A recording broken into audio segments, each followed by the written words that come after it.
भक्ति योग। अध्याय 12 कौन सी पुस्तक है? ज्ञान गीता। ज्ञान गीता अध्याय 12 भक्ति योग। प्रभु आपके दो रूप हैं, सगुण और निर्गुण। कुछ लोग आपके सगुण रूप से ज़्यादा प्यार करते हैं। आप इतने सुंदर हो कि पशु पक्षी भी आपको देखकर पागल हो जाते हैं, आकर्षित हो जाते हैं। आपका दिव्य सौंदर्य, माधुर्य, स्वरस, सुगंध, इसका वर्णन करना वाणी का विषय नहीं ठाकुर। एक तो आपका सावला सलोना सुंदर रूप है, दूसरा आपका निगुण निराकार निर्विकार स्वरूप है, जो सारे संसार के कण कण में, करोड़ों ब्रह्मांडों में समाया हुआ है। ये आपके दो रूप हैं। उन दोनों में श्रेष्ठ कौन सा है? कुछ लोग आपको साकार रूप की उपासना करते हैं और कुछ लोग आपके निराकार रूप की उपासना करते हैं। दोनों में श्रेष्ठ योगी कौन है? भगवान कृष्ण ने उत्तर दिया, पाठ, जो मेरे सगुण रूप का स्मरण करते हैं, चिंतन बंदन पूजन कीर्तन करते हैं, श्रद्धा के साथ मेरी उपासना करते हैं, वे संसार के सबसे बड़े योग वित्तम हैं, वे सबसे बड़े योगी हैं। उनको मैं सरलता से प्राप्त हो जाता हूँ। मैया बेशम मनो, ये माने जो प्राणी, माँ मायने मुझे भजते हैं। कैसे भजते हैं? मुझ में अपना मन लगाकर भजन करते हैं, उपासते मेरी पूजा करते हैं, मेरी वंदना करते हैं, मेरा चिंतन करते हैं, मेरी कथा सुनते हैं। लेकिन जो करते हैं श्रद्धा परिवेश से भाव लेकर करते हैं।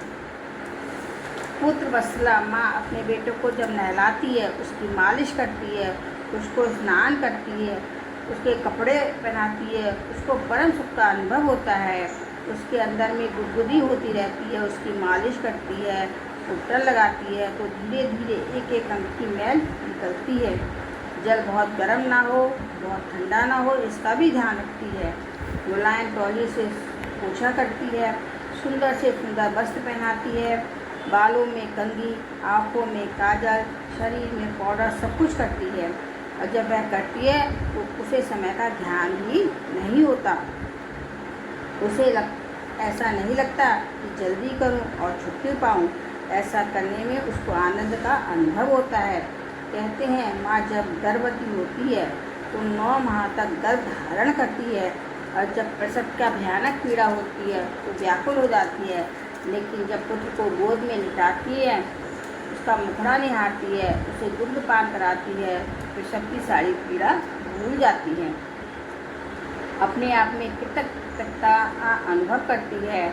पुत्र वात्सला माँ अपने बच्चों को बड़े प्यार से नहलाती है, थपकियाँ देती है, सुलाती है, गर्मी से बचाती है, कुछ भी खाने से पहले सोचती है इससे मेरे बेटे को कोई नुकसान तो नहीं होगा, क्योंकि माँ जो खाएगी वही बच्चे के पेट में दूध बनकर जाएगा। जैसे पुत्र वत्सला माँ अपने बेटे की सेवा प्यार से करती है, उसी तरह जो भक्त मेरी पूजा प्यार से करते हैं वे सबसे बड़े योगी हैं, योग वित्तम है। मैं उन पर शीघ्र प्रसन्न हो जाया करता हूँ। भक्ति जिससे प्यार हो जाता है, हृदय उसको समर्पित हो जाता है, और जब हृदय का समर्पण हो जाता है उसका जीवन धन्य धन्य हो जाता है। ज्ञानी लोग कहते हैं ये मूर्ति पूजा करने वाले खिलौनों से खेलते हैं। ये कहते हैं खिलौनों से खेलना छोड़कर ध्यान लगाओ। हमारे गुरुजी ऐसी ज्योति जला देंगी कि बस टूट जाओगे। ऐसी बातों में आना नहीं चाहिए। निराकार को पूजने वाले भी मुझे प्राप्त होते हैं, ये भगवान घोषणा पूर्वक कहते हैं। साकार की उपासना करने वाले मुझे पाते हैं, और निराकार की उपासना करने वाले भी मुझे पाते हैं, मुझे ही प्राप्त करते हैं। ये तू अक्षरम अनिर्देशम निराकार, जिसका संकेत भी नहीं हो जाता, जो सर्वत्र व्याप है, अचिंत्य है। ऐसे कूटस्थ निराकार निर्विकार परमात्मा का जो चिंतन करते हैं, लेकिन निराकार चिंतन के लिए शर्त है, पहले इंद्रियों को विषय से हटाना पड़ता है। निराकार का भजन तभी हो सकता है जब इंद्रियां सर्वथा विषय से हट जाएंगे।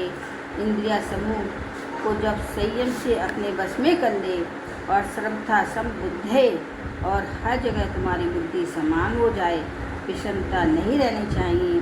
तेरा मेरा अपना पराया शत्रु मित्र सब एक समान लगे, सब जगह उस निराकार को देखो, वे भी मुझको प्राप्त करते हैं। एक और शर्त है, जो मुझे व्यापक निराकार मान लेता है उसे सर्वभूते हिते रहता ध्यान रखना चाहिए कि उसके द्वारा किसी प्राणी का अपकार ना होने पाए। समस्त प्राणियों के हित का चिंतन करना, इससे बड़ी और कोई साधना नहीं है। निर्गुण निराकार रूप के उपासक भी मुझे ही प्राप्त करते हैं, तो फिर अपने साकार को श्रेष्ठ कैसे कह सकते हैं?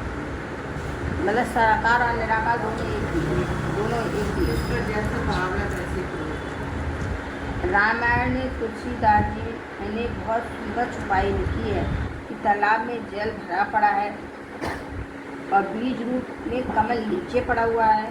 तालाब की सामान्य शोभा है, लेकिन जब वे कमल के बीज अंकुरित होकर तालाब में खिल जाते हैं तो तालाब की विशेष शोभा हो जाती है।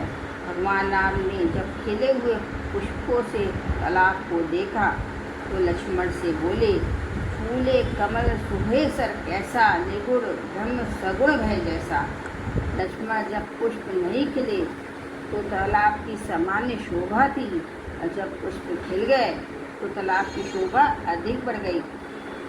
इसी तरह निराकार ब्रह्म से सामान्य शोभा थी, पर जब वो निराकार साकार राम और कृष्ण के रूप में प्रकट हुआ तो संसार की शोभा बढ़ गई।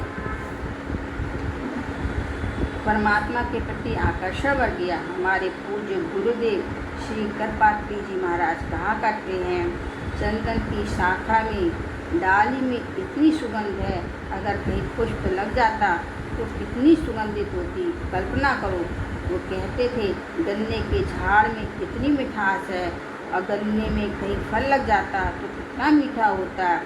तो गन्ने की मिठास और चंदन की सुगंध माने निराकार ब्रह्म, उसमें लगने वाला फल और फूल माने कृष्ण और राम के रूप में प्रकट हो जाने वाला ब्रह्म है।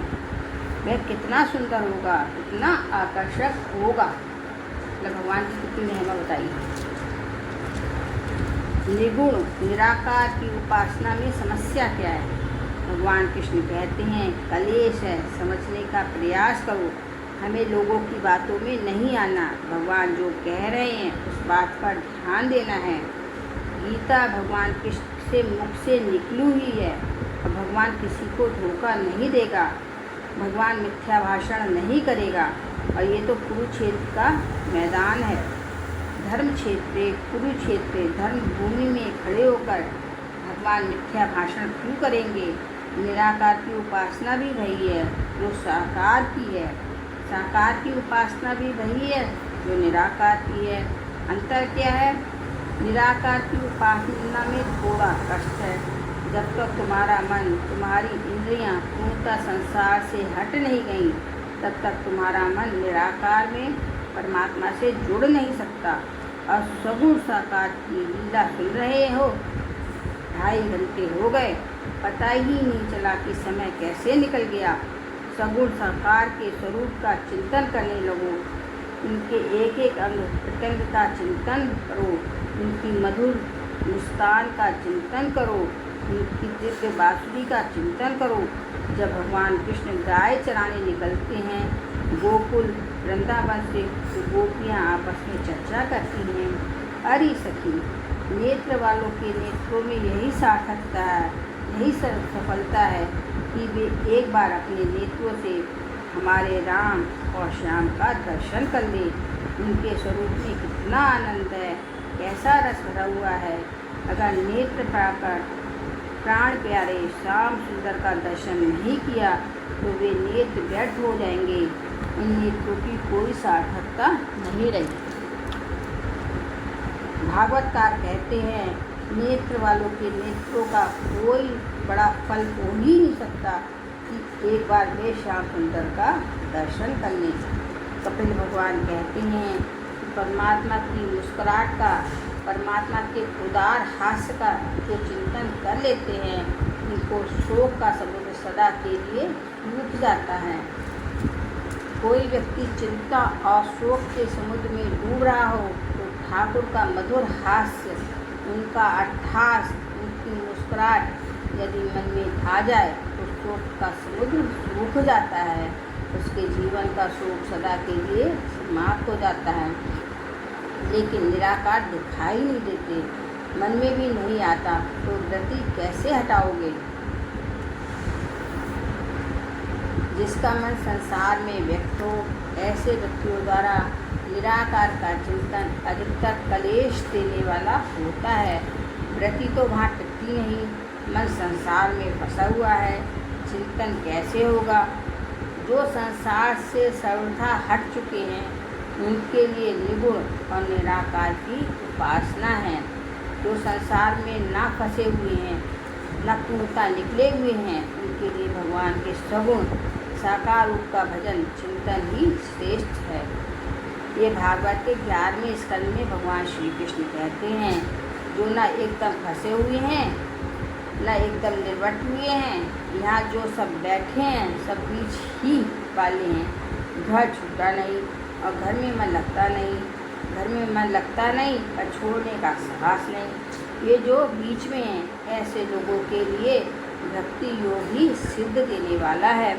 और जो संसार से एकदम निर्वट हो चुके हैं, उनके लिए निराकार की उपासना है। ये हम लोगों के लिए ये पूरा हाँ पैराग्राफ चलिए हम कर रहे हैं। गृहस्थियों के लिए। संसार में फंसे हुए ना छोड़ सकते ना पानी में खड़े हम। बीच में खड़े हुए। और छोड़ सकते हैं, वो माता जी भी उसी में नहीं रह रहे थे, हाँ तो वही करे ना, वो घर में नहीं थे, लेकिन वो तो सबको अब बच्चा पुत्र करते थे ना। वो तो अपने ऊपर उठ गए थे, लेकिन हम लोग तो अभी बीच में फंसे हुए ना। तो फिर उन्होंने के पिछले जन्मों के साथ में साधना जो भी थी